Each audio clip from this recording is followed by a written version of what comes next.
ආදරයෙන් පිළිගන්නවාව අදත් අපේ සිනමැක්ස් ගුරු YouTube channel එකට. ඔන්න ඉතින් අද අපි කතා කරන්න යන්නේ 2023 වසරේ තිරගත වුණ මංගලවාරම් කියන ටැමිල් ෆිල්ම් එක ගැන. මේක ත්‍රාසජනක වගේම කිසිම කෙනෙක් නොහිතන විදිහේ අභිරහස් හැංගිලා තියෙන වෙනස්ම විදිහේ අමුතුම ෆිල්ම් එකක්. ඉතින් ඔයාටත් ආදරයෙන් ආරාධනා කරනවා ෆිල්ම් එකේ අවසානය වෙනකම්ම රැඳෙන්න කියලා. ඒ වගේම ඔයා තාමත් අපේ YouTube channel එක subscribe කරලා නැති කෙනෙක් නම් අපේ channel එක දැම්ම subscribe කරන්න කියලාත් ආදරයෙන් මතක් කරනවා. එහෙනම් ඉතින් අපි යමු අපේ අද කතාවට. අද කතාව පටන් ගන්නේ රවි කියන පුංචි පිරිමි ළමයෙකුයි සෛලජා එහෙම නැත්නම් සයිලු කියන පුංචි ගෑනු ළමයෙකුයි එක්ක. ඉතින් මේ දෙන්නම පොඩි කාලේ ඉඳලම හොඳම යාළුවෝ. දවසක් රවි සයිලු වෙනුවෙන් මහලක්ෂ්මී මන්දිරයට ගිහින් ඇය වෙනුවෙන් කාජල් අරගෙන එනවා. මොකද රවි කියන්නේ කාජල් ගෑවට පස්සේ සයිලු ගොඩාක් ලස්සනයි කියලා. ඉතින් මේ දෙන්න එදා ගෙදර යන අතරමඟදී ලිඳේ වැටලා ඉන්න කළු පාට බලු පැටියෙක්ව හම්බ වෙනවා. සයිලුගේ ඉල්ලීම නිසා රවි ලිඳට බහැලා බලු පැටියවත් ගොඩට ගන්නවා. ඉතින් මේ සයිලුගේ අම්මා නම් නෑ. එයාගේ තාත්තත් වෙන කසාදයක් කරගෙන සයිලුව අත්තම්මා ළඟ තමයි දාලා ගිහින් තියෙන්නේ. ඉතින් එයා චූටි කාලේ ඉඳන්ම උස්මහත් කරගන්නේ එයාගේ අත්තම්මා. සයිලු ලොකු ළමයෙක් වුණ දවසේ තාත්තා එය වෙනුවෙන් වියදම් කරන්න කැමති වෙන්නේ නැහැ. ඉතින් එදා සයිලු වෙනුවෙන් ඉන්නේ එයාගේ අත්තම්මා විතරයි. ඉතින් ඔය අතරේ දවසක් අවාසනාන්ත විදිහට රවිගේ ගෙදර ගින්නකින් ඇවිලෙනවා. ඒකෙන් රවිගේ තාත්තා වගේම රවිත් නැති වෙනවා කියලා තමයි ගම්මුන් නම් කතා වෙන්නේ. ඉතින් මේ සිද්ධියෙන් පස්සේ අපි මේ කතාව දකින්නේ අවුරුදු 10කට පස්සේ වර්තමානයේ සිද්ධ වෙන සිද්ධියක් එක්ක. මහලක්ෂ්මී පුරම් කියන ගමේ එක බිට්ටියක ගමේ ගෑනු කෙනෙකුයි පිරිමි කෙනෙකුයි අල්ලලා අනියම් සන්තාවයක් තියෙන බවට කටකතාවක් ලියලා තියෙනවා. ඉතින් ගමේ මිනිස්සු එකතු වෙලා මේ හැමෝම ගැන කතා කරන්න පටන් ගන්නවා. එදා දවල් වරුව වෙනකොට නම් ලියවිලා තිබුණ දෙන්නම වාගාල ඉඳන් සියදිනායි කරගෙන ඉන්න හැටි ගමේ මිනිස්සු දකිනවා. ඉතින් මිනිස්සු ඔක්කොම එතනට එකතු වෙනවා. ටික වේලාවකින් පොලිස් නිලධාරියෙක් මේ ප්‍රශ්නේ ගැන වැඩි විමර්ශනයක් පටන් ගන්නවා. මේ කේස් එක බාර වෙන්නේ අලුතෙන්ම මහලක්ෂ්මී ගමපුරයට ආපු SI මායාට. ඉතින් මායා මේ මරණය ගැන සැක සහිත කියලා අවසන් මරණ පරීක්ෂණ වෙනුවෙන් මියගිය අයගේ සිරුරු දෙක හොස්පිටල් අරගෙන එන්න කියලා නියෝග කරනවා. ඒත් එතකොට ගමේ එක මිනිහෙක් ඒ නියෝගයට විරුද්ධ වෙනවා. මොකද මේ ගමේ හැමදේම තීරණය කරන්නේ ප්‍රකාශ් බාබු කියන ගමේ සමින්දවරයා. ඉතින් මරණ පරීක්ෂණය කරන්න නම් ප්‍රකාශ් බාබුගෙන් අවසරය ගන්න ඕනේ කියලා ඔහු කියනවා. මේ ප්‍රකාශ් බාබු කියන්නේ දෙවියන් ගැන කිසිම විශ්වාසයක් නැති කෙනෙක්. ඒත් ගම මිනිස්සු හැමෝම ඔහු කියන විදිහට තමයි වැඩ කරන්නේ. ටික වේලාවකින් ප්‍රකාශ් බාබුත් මේ මරණය සිද්ධ වූ තැනට එනවා. ඉතින් SI මායා ප්‍රකාශ් බාබුට කියනවා මරණය සැකසහිතයි. ඒ නිසා අවසන් මරණ පරීක්ෂණය කරන්න ඕනි කියලා.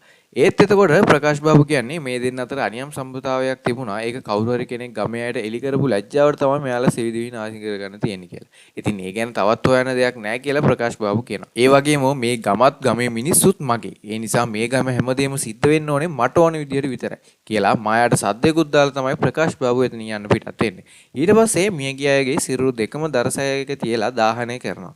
ඉතින් මේ වෙලාවේ වෙස් මුණක් දාගත්ත එක නාදුන්න කෙනෙක් මිනි ආදාහනය කරන තැන ඉඳනවාද? ඇත්තටම මේ වෙස් මුණ දාගෙන ඉන්න අභිරහස් පුද්ගලයා කවුද කියලා දැනගන්න නම් අපිට කතාව ඉස්සරහට යන්න වෙනවා.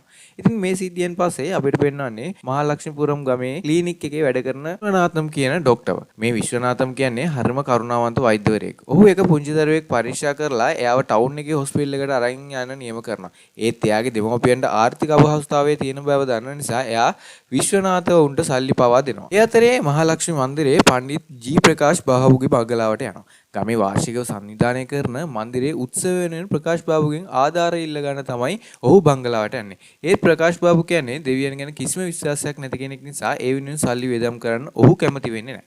ප්‍රකාශ් බාබු පණ්ඩිත්ව බැනලා එලව ගන්න අතරේ ප්‍රකාශ් බාබුගේ බිරිඳ ඔහුව නතර කරගන්නවා. ඊට පස්සේ ඇය පණ්ඩිත්ව සල්ලිත් දෙනවා. ඉතින් පණ්ඩිත් ඒ අයට පින් දෙන්නේ ඇය මහලක්ෂ්මී මෑණියන්ගේ මුහුණුවරින් ඉන්න දෙවි කෙනෙක් වගේ කියලා. පණ්ඩිත් ජී ආයෙත් ගියාට පස්සේ ප්‍රකාශ් බාබු ඔහුගේ බිරිඳට ආධාර දුන්න එක වෙනුවෙන් ඇනුම් පද කියනවා. ඒත් ඇය මෙහෙම තාක්කන් කියන්නේ ඔයා ගැන මිනිස්සු ගොඩාක් විශ්වාස කරනවා. ඉතින් මේ විශ්වාස නැති කරගන්න මට බෑ. ඒකයි මම ඔයාට සල්ලි දුන්නේ කියලා. ඉතින් ඊට පස්සේ දවසේ බන්දිරේ උත්සවයේ ජයටම පැවැත්වෙනවා. ඒ අතරේ අපි කලින් දැකපු වෙස් මුණක් දාගත්ත අභිරහස් පුද්ගලයා සහ ඔහු එක්ක තව කළු පාට බල්ලෙකුත් ඉන්න හැටි අපිට පේනවා. ඒත් ඉතින් ඒ කවුද කියලා නම් අපිට තාමත් හරියට පැහැදිලි කිරීමක් ගන්න බෑ. ඔය අතරේ පහුවදා උදේ දෙවෙනි වතාවටත් කවුරු හරි කෙනෙක් ගමේ තිබුණු බිත්තියෙන් අනියම් පෙමක් තිබුණා දන්නේ ගැන කතාවක් ලියලා තියෙනවා. ඒකත් එක්කම ගමේ මිනිස්සු ආයෙමත් කලබල වෙනවා. ඒත් ඒ වෙනකොටත් අදාළ කටකතාවේ හිටපු දෙන්න ගහක් උඩ බෙල් වැල දාගෙන ජීවිතේ නැති කරගෙන ඉවරයි. ඉතින් ඒ නිසා SI මායා ආයෙම වතාවක් ගමට එනවා. එදත් මායාට ඕන වෙන්නේ ඩෙඩ් බොඩි දෙකේ මරණ පරීක්ෂණය කරන්න. ඒත් ඒකට ප්‍රකාශ් බාබුගේ අවසරය ගන්න ඕනේ කියලා ඒ වෙනකොට මායා දැනගෙන හිටියා. ඉතින් මායා ප්‍රකාශ් බාබු වෙනතුරු බලන් ඉඳලා ඔහුත් එක්ක තර්ක කරන්න පටන් ගත්තා. මායාගේ එකම තර්කය වෙන්නේ මේ සිද්ධිය දෙකම සීදවිනවා ගැනීම නෙමෙයි මිනිමරුම් කියන එක. ඉතින් ප්‍රකාශ් බාබුත් ඊට විරුද්ධ වෙන්නේ නැති නිසා මායා මරණ පරීක්ෂණ කටයුතු පටන් ගත්තා. ඒ වගේම මායා ගමේ ඉන්න හැම කෙනෙක් දිහාම සැකෙන් තමයි බලන්නේ. මොකද මේ අභිරහස පිටිපස්සේ ඉන්න ගමේම කෙනෙක් කියලා තමයි ඇය සැක කරන්නේ. ඒ අතරේ ගමේ මිනිස්සු හැමෝම එකට එකතු වෙලා මේ අභිරහස් මරණ වලට ඇත්තම හේතුව මොකක්ද කියලා කතා වෙනවා. ඒ වගේම මේ සිද්ධි දෙකේම උනේ අඟහරුවාද දවසක නිසා ඊළඟට එන අඟහරුවාද දවසටත් මරණයක් සිද්ධ වෙයි කියලා මිනිස්සු සැක කරනවා. ඉතින් එයාලා මුළු ගමටම පණිවිඩයක් බෙදනවා අඟහරුවාදරයාට කිසිම කෙනෙක් ගෙදරින් එළියට බහින්න එපා කියලා. ඊට පස්සේ අඟහරුවාදරයා මුළු ගමේම පිරිමි අය එකතු වෙලා මේ අභිරහස් මරණ සිද්ධ කරන නාදුන පුද්ගලයාව ගම පුරාම හොයන්න පටන් ගන්නවා. ඒ විදිහට මුළු ගම පීරන අතරේ රිදිපටයකින් මුහුණ වහගෙන ඉන්න නාදුනන කෙනෙක් ගමේ එක තරුණයෙකුගේ ඇහි ගැට ගහනවා. ඉතින් ඒත් එක්කම මුළු පිරිසම ඌව ලූබදින්න පටන් ගන්නවා. ඒ අතරේ විශ්වනාථම් ඩොක්ටර් දුර ගමනක් ගිහින් රෑ බස් එකේ ආයෙත් ගමට එනවා. ඔහු ගෙදරට එන අතරේ ගෑනු කෙනෙක් අඬන සද්දයක් ඇහිලා ඔහු ඒ පැත්තට ඇවිදගෙන යනවා. අවසානයේ විශ්වනාථම් නතර වෙන්නේ වගාලින්දක් ළඟ. මේ ලිඳේ බැම්ම උඩ සාරියක් ඇඳගත්ත ගෑනු ළමෙක් අඬන ඉන්න හැටි ඔහු දකිනවා. ඒත් විශ්වනාථම් මෑ ළඟට යන්න උත්සාහ කරනකොට ඔහු දකිනවා ඒ ඉන්නේ භූතාත්මයක් කියලා. මේ භූතාත්මේ විශ්වනාථම් දිහා බලාගෙන දත් විලිස්සගෙන කෑ ගහලා ආයෙමල් ලිඳ ඇතුළට පයින්නවා. ඒත් එක්කම විශ්වනාථම්ගේ කටින් එක නමක් කියනවා. ඒ තමයි සෛලජා.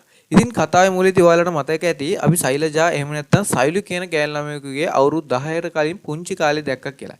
ඉතින් දැන් මේ විශ්වනාථම් කියන්නේ ඒ සෛලු ගැනම තමයි.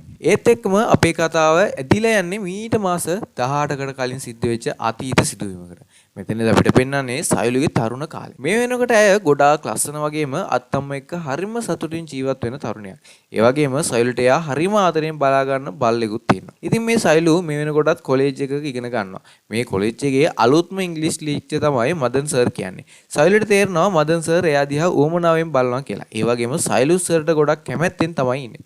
සෛලු ගෙදර ආවට පස්සේ මදන් සර් ගැන තනිවම හිත ඉන්නවා. මේ අතරේ සෛලුගේ ඇඟේ හෝමෝන ක්‍රියාවලියක් එක්ක එයාට මදන් සර් ගැන හැඟීමක් ඇති වෙන්න පටන් ගන්නවා. ඉතින් සෛලු එයාගේ ජීවිතේ පළවෙනි වතාවට මදන් සර් ගැන හිතන ගමන් එයාගේ සෙක්ෂුවල් ෆීලින් එක තනියම විඳ ගන්නවා.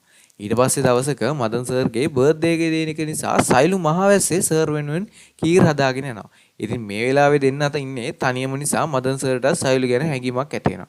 ඉතින් මදන් සර් සෛලුට ලන් වෙනවා උත්සාහ කරනවා. සෛලුත් මේ වෙනකොට මදන් සර් ගැන හැඟීමක් දැනෙන්න පටන් අරන් තිබුණ නිසා ඔහුව නතර කරන්න ඇයට ඕන වෙන්නේ නැහැ. ඉතින් එදා සෛලු මදන් සර් එක්ක එයාගේම හැඟීම් බෙදා ගන්නවා.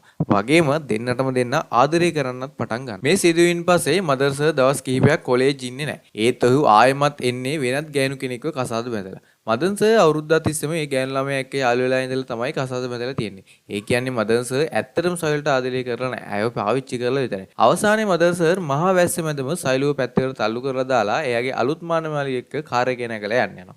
මේ සිද්ධිය නිසා සෛලු මානසිකව කඩා වැටෙනවා. මොකද අය ඇත්තටම මදන් සර්ට ආදරය කරපු නිසා. සෛලු ඇතිතරම් කෑ ගහලා අඬලා ආයෙමත් ගෙදර යනවා.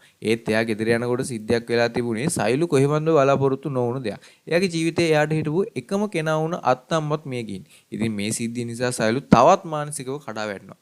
අත්තම්ම නැති වුණාට පස්සේ සෛලුගේ තනියට කවුරුත්ම හිටියේ නැහැ. එයාගේ තාත්තා සෛලුව බලාගෙන නම් ගෙදර ඔප්පුව එයාට ලියලා දෙන්න කියලා කියනවා. ඉතින් සෛලු කේන්තියෙන්ම තාත්තව බැනලා එලව ගන්නවා. එදා ඉඳන් සෛලු ගෙදර ජීවත් වෙන්නේ තනියම. ඒ අතරේ සෛලුට මදන් සර්ව මතකයට එනවා. ඒ වෙලාවේ සෛලුට එයාව පාලනය කරගන්න බැරි තරමට එයාගේ හැඟීම උස්සන්න එනවා. ඉතින් සෛලු මනසින් මදන් සර්ගේ රූපෙමවාගෙන වෙනත් පිරිමි අයෙක් එකතු වෙලා එයාගේ හැඟීම් පිට කරගන්නවා. ඒත් ඒ හැමදේම සිද්ධ වුණාට පස්සේ සෛලු එයා ගැනම දුක් වෙනවා. මොකද එයාට එයාගේ හැඟීම් පාලනය කරගන්න බැරිකම ලොකු වරදක් විදිය තමයි සෛලුට දැනෙන්නේ.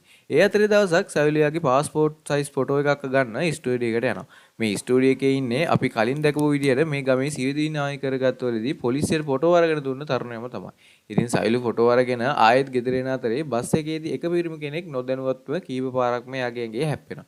ඉතින් මේ වෙලාවේදී සෛලුට එයාගේ හැඟීම් උත්සන්න වෙනවා. තමන්ගේ හැඟීම් පාලනය කරගන්න බැරුව එයා එතනදිත් ගොඩක් අසරණ වෙනවා. මේ හේතුව නිසා සෛලු එයා වැඩ කරන තැන අයිතිකාරයා එක්කත් එකට ඉන්නවා. ඉතින් මේ මිනිස්සයා පහෝදා එයාගේ යාළුවන්ට සෛලුව විකුණනවා. ඒත් ඒ වෙලාවේ සෛලු ඉන්නේ සාමාන්‍ය විදියට නිසා ඔහු එක්ක ඉන්න සෛලුව කැමති වෙනවා. ඉතින් මේ හේතුව නිසා සෛලුව වැඩ කරන තැනුත් තෙලවල දානවා. ඒ අතරේ එක දවසක් සෛලු ගොඩාක් සතුටින් සාරියකුත් ඇඳගෙන කොයි හරි යන ලෑස්ති වෙනවා. ඒත් එයාට ඒ ගමන යන්න නම් ලැබෙන්නේ නැහැ. මොකද ප්‍රකාශ් බාබුගේ මිනිස් වගේක් ඇවිත් එයාව බංගලාවට ඇදගෙන යනවා. සෛලු එක එක විදිහේ පිරිමියෙක් එකට ඉන්නවා කියන එක ප්‍රකාශ් බාබුත් මේ වෙනකොට දැනගෙන තමයි හිටියේ. ඉතින් ප්‍රකාශ් බාබු කියන්නේ සෛලු මහලක්ෂ්මීපුරම් ගමට ලැජ්ජාවක්. ඒ නිසා එයාව ගමෙන් එලවලා දාන්න කියලා. ඉතින් ගමේ මිනිස්සු එකතු වෙලා එයාට ගල් පවා ගහලා සෛලුව ගමෙන් එලවලා දානවා. ඒත් එදා හවස් වෙනකොට සයිලු ගමේ වගාලිනකට පැනලා තමන් සියදිවි හානි කරගන්නවා කියලා ගමේ මිනිස්සු දකිනවා. ඩොක්කෝ විශ්වනාථම් ඒ වෙලාවේ ගොඩාක් බය වෙලා වගේ එතනට එනවා. ඒ සීන් එකත් එක්ක කතාව එතනින් නතර වෙලා ආයෙමත් වර්තමාන කාලයට අරගෙන එනවා. මෙතනදී පොලිස් ස්ටේෂන් එකෙන් තමයි කතාව පටන් ගන්නෙ.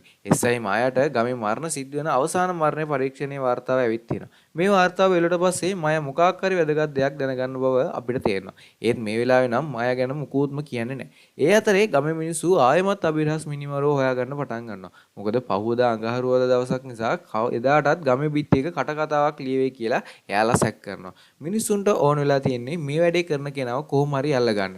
එයාලා මුළු රෑ තිස්සෙම පන්දම් වෙලි පත්තු කරගෙන මුළු ගමම විපරම් කරනවා. ඒ අතරේ එක මිනිහෙක් කාගේ හරි ඡායාවක් දැකලා ඒ කවුද කියලා බලා ගන්න ළඟට යනවා. ඒත් එක්කම ඔහු දකිනවා ඒ ඉන්නේ මහලක්ෂ්මී මෑණියෝ කියලා. ඔහු හොඳටම බය වෙලා කෑ ගහන දුවන අතරේ ගමේ අනිත් අයටත් ඔහුව මුණ ගැහෙනවා.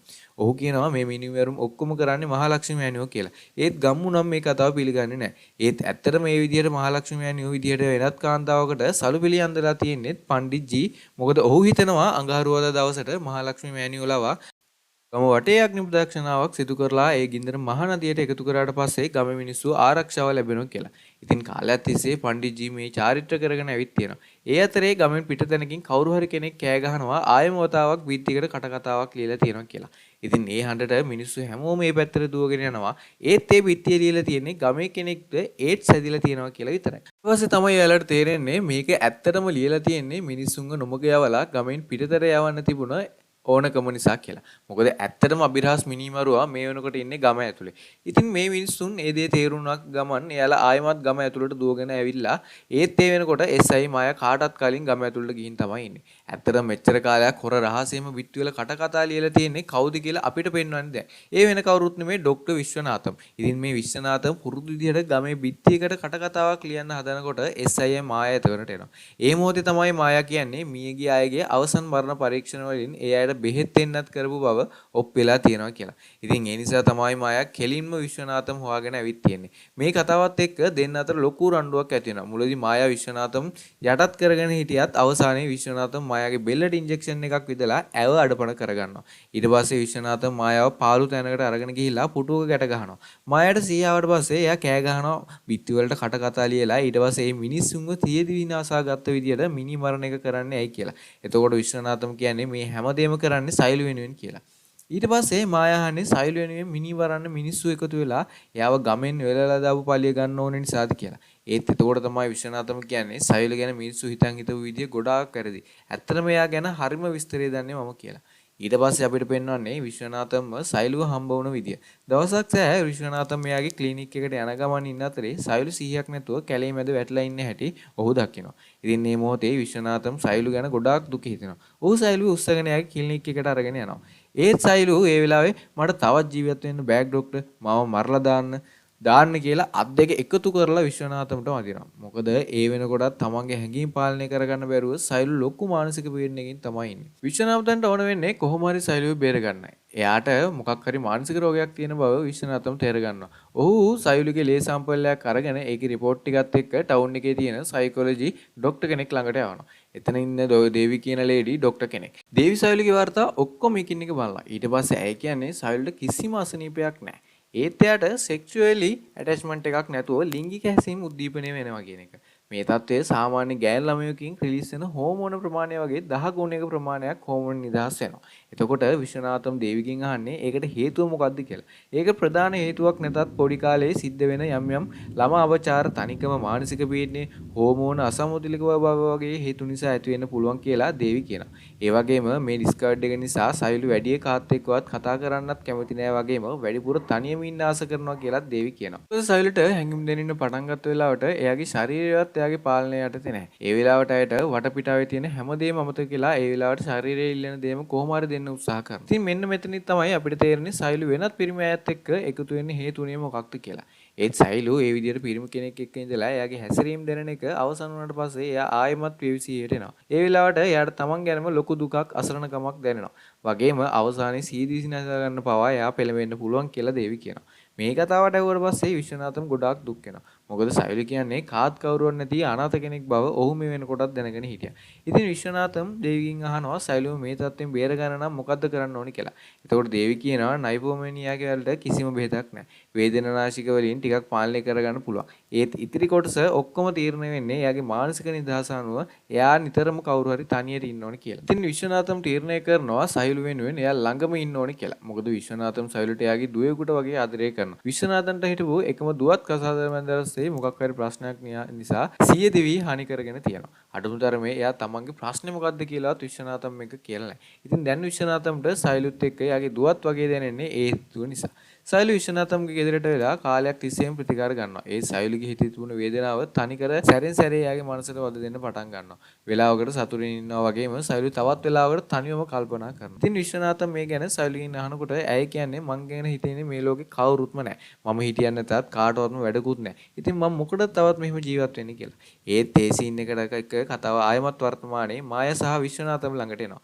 විශ්වනාථම් මායා එක කියන්නේ එදා සයිලු තනි වෙලා කියලා දුකක් වෙනකොට එයා හිතුවේවත් නැති විදියට සයිලුගේ තනිකම මකන්න කෙනෙක් ආවා කියලා. ඊට පස්සේ තමයි අපිට පෙන්වන්නේ ඇත්තට මේ කෙනා කවුද කියන එක. ඒ පුද්ගලයා තමයි අපි කලින් අතාවක් දැකපු වෙස් මූණක් දාගත්ත අභිරහස් පුද්ගලයා. ඔහු මේ ගමේ ඉන්න ෆොටෝග්‍රැෆර් තරුණයා එක්ක මොකක් හෝ හේතුවකට ලොකු කේන්තියකින් තමයි ඉන්නේ. ඔහු ෆොටෝග්‍රැෆර්ට හොඳටම පහර දීලා ඔහු මරන්න උත්සාහ කරන අතරේ ෆොටෝග්‍රැෆර් ඔහුට පිහියකින් ඇනෙනවා.